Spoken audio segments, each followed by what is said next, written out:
Nad hakkasid vapralt ülespoole ronima. Selleks seadsid nad käed ja jalad telliste vahel olevatesse pragudesse. Kui aeglaselt tõusmine edenes.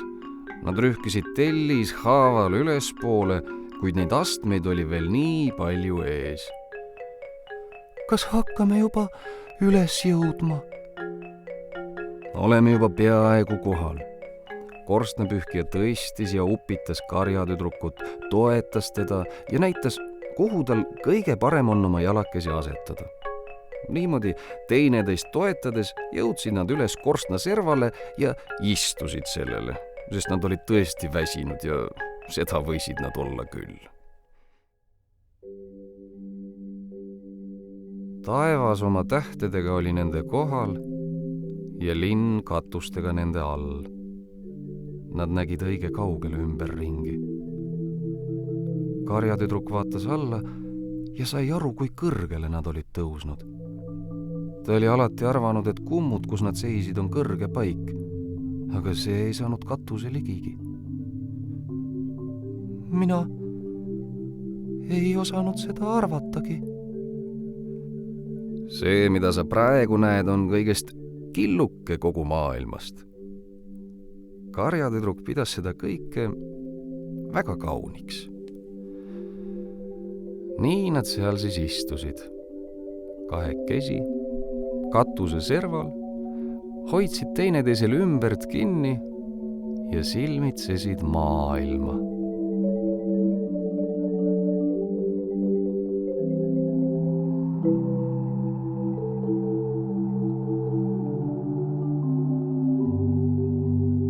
Aga peagi hakkas karjatüdruk mõtlema, et see kõik polegi nii kena, kui talle oli esialgu tundunud.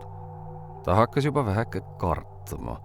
Korsten oli väga kõrge ja maailm paistis olevat palju suurem, kui ta oli arvanud. Vaene karjatüdruk ei olnud seda kunagi niimoodi ette kujutanud.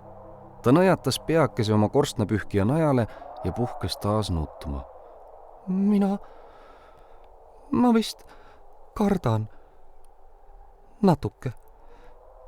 Tahaksin elutuppa tagasi minna. Korstnapühkijale see küll ei meeldinud. Aga peagi hakkas ka tema mõistma, et see seiklus on kahele väikesele kujukesele liiga ohtlik. Kui me tagasi läheme, siis me ei saa abielluda ning sina pead selle vana saatana naiseks hakkama. Aga ma ei saa ka siin õnnelikuks, sest ma kardan. Minu meelest on siin üleval liiga ohtlik. Ma ei suuda seda välja kannatada, maailm on liiga suur. Peaksin ma ometi jälle seal kummutil olema. Jah, ma ei saa iialgi enne rõõmus olla, kui ma seal tagasi olen. Ma olen sinuga laia maailma kaasa tulnud. Nüüd võid mind väga hästi koju tagasi saata. Korstnapühkija ei tahtnud kummutil seista. Aga kuna ta väike sõbratar oli nukker ja soovis kangesti alla ronida, siis võttis ta teda kuulda. Tagasitee oli veelgi väsitavam kui üles ronimine. Nad muudkui komberdasid, hoidsid kividest kinni ja laskusid nii kiiresti, kui iganes suutsid. Viimase jupikese maad nad lihtsalt hüppasid alla, sest mõlemad olid väga väsinud. Ja siis olidki nad pimedas ahjus. Nad kuulatasid selle ukse taga, et teada saada, kuidas toas lood on. Seal oli täiesti vaikne. Nad kiikasid välja. Suurte käte ja väikeste sarvedega ülem- ja alamkindralkomandör Seersant seisis seal, kus ta ikka oli seisnud, ja mõtiskles. Kuna karjatüdruk ja korstnapühkija arvasid, et ta magab, ronisid nad ettevaatlikult ahjust välja. Niipea, kui suurte käte ja väikeste sarvedega ülem- ja alamkindralkomandör Seersant neid märkas, karjus ta hiinlasele. Võta nad kinni, järele neile. Hiinlane hüppas kõrgele üles, kuid kaotas tasakaalu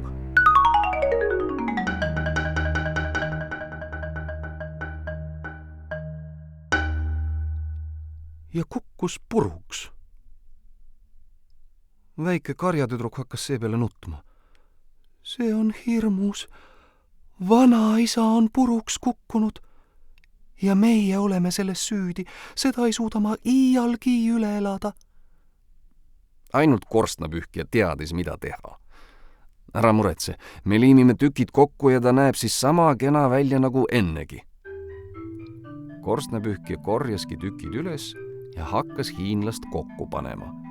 Aga kaelani jõudes sättis ta selle pisut teisiti ja kinnitas sinna metallklambri. Seal siis hiinlane peagi jälle oli ning nägi välja otse kui uus. Korstnapühkija ja karjatüdruk tõstsid hiinlase vana saatana silma alt ära ning jäid siis ise päris teineteise kõrvale seisma. Vana saatan aga vihastas selle peale koledal kombel ja hakkas karjuma. Nõnda ei tohi, mine kohe selle korstnapühkija juurest minema. Sa pead minuga abielluma. Ma ei abiellu sinuga mitte mingil juhul, sa vana kuri saatan, vastas neiu ja nihkus sõbrale veelgi lähemale. Ma abiellun korstnapühkijaga ning sinul pole selle kohta midagi öelda. Kas tõesti?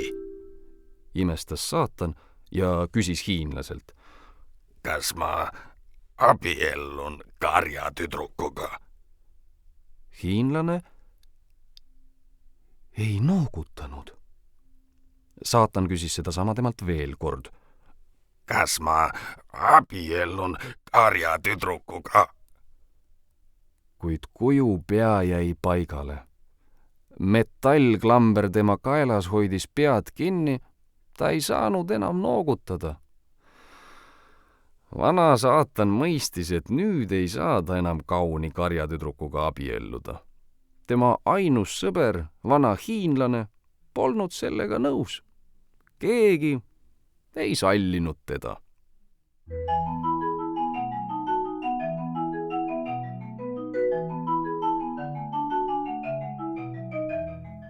Karjatüdruk ja korstnapühkija jäid teineteise lähedale.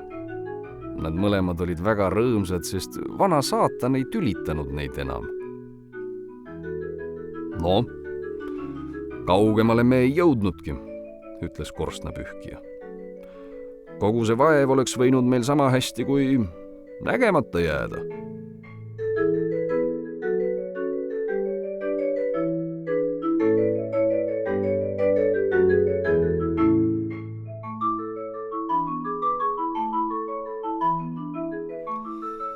Jah, nõnda need kaks kuju elasid.